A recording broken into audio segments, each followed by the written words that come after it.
ছাত্ররা সরকারি থেকে যদি দল গঠন করেন এদেশের মানুষ সেটা মেনে নেবেন না বলে মন্তব্য করেছেন বিএনপির মহাসচিব মির্জা ফখরুল ইসলাম আলমগীর। আজ শনিবার বিকালে উত্তরা ১৩ নম্বর সেক্টর খেলার মাঠে ঢাকা মহানগর উত্তর বিএনপির উদ্যোগে দুস্থদের মাঝে বস্ত্র বিতরণ অনুষ্ঠানে প্রধান অতিথির বক্তব্যে তিনি এ কথা বলেন। ছাত্ররা রাজনীতি করবে, আসবে, তারা নতুন দল গঠন করবে, আমরা তাদেরকে স্বাগত জানাবো। তারা তাদের নতুন চিন্তা ভাবনা দিয়ে মানুষের মনের মধ্যে যাওয়ার চেষ্টা করবে, কিন্তু সরকারের থেকে যদি দল গঠন করেন এই দেশের মানুষ সেটাকে মেনে নেবে না। বাংলা একাডেমিতে মাসব্যাপী অমর একুশে বইমেলার উদ্বোধন করে প্রধান উপদেষ্টা ডক্টর মোহাম্মদ ইউনুস বলেছেন, গত বছরের ৫ আগস্ট ছাত্র জনতার ঐতিহাসিক অভ্যুত্থানের মধ্য দিয়ে জাতির ঘাড়ে দীর্ঘ ১৬ বছর ধরে চেপে থাকা স্বৈরাচারী সরকারের পতন ঘটেছে।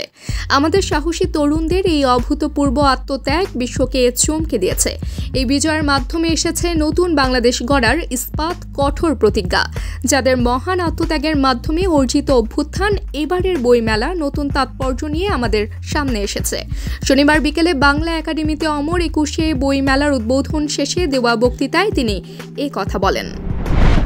লিফলেট বিতরণের মধ্য দিয়ে মাসব্যাপী কর্মসূচি শুরু করেছে আওয়ামী লীগ।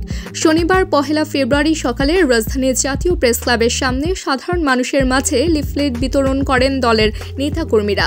ঢাকা সহ সারা দেশে লিফলেট বিতরণ কর্মসূচি চলছে দাবি করে আওয়ামী লীগের উপ কমিটির সদস্য ও ছাত্রলীগের সাবেক যুগ্ম সাধারণ সম্পাদক মোহাম্মদ আনোয়ার হুসাইন বলেন, আজ থেকে টানা ৫ দিন ঢাকা মহানগর সহ সারা দেশে লিফলেট বিতরণ কার্যক্রম চলবে।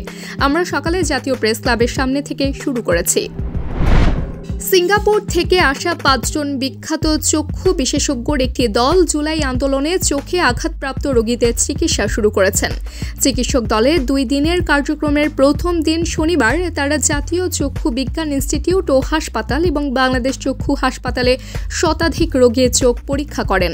এ পর্যন্ত দেওয়া আহতদের চিকিৎসা মূল্যায়ন করেন এবং রোগীদের জন্য ভবিষ্যতের চিকিৎসা এবং পুনর্বাসন প্রোটোকল সম্পর্কে পরামর্শ দেন। পাকিস্তানের দক্ষিণ পশ্চিমাঞ্চলীয় প্রদেশ বেলুচিস্তানে অতর্কিত হামলায় আধা সামরিক বাহিনীর ১৮ সেনা নিহত হয়েছেন। এছাড়া আহত হয়েছেন আরও ৩ জন। শনিবার বার্তা সংস্থা এএফপিকে এ তথ্য জানায় পুলিশ ও স্থানীয় কর্মকর্তারা।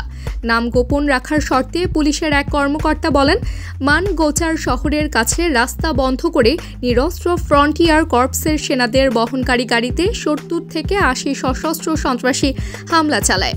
তিনি জানিয়েছেন, সন্ত্রাসীদের হামলায় গাড়িতে থাকা ১৭ জন এবং তাদের বাঁচাতে যাওয়া আরেক সেনা প্রাণ হারান। যে ৩ জন আহত হয়েছেন তাদের অবস্থা গুরুতর। এছাড়া ২ জন ভাগ্যক্রমে সেখান থেকে সরে যেতে সমর্থ হন।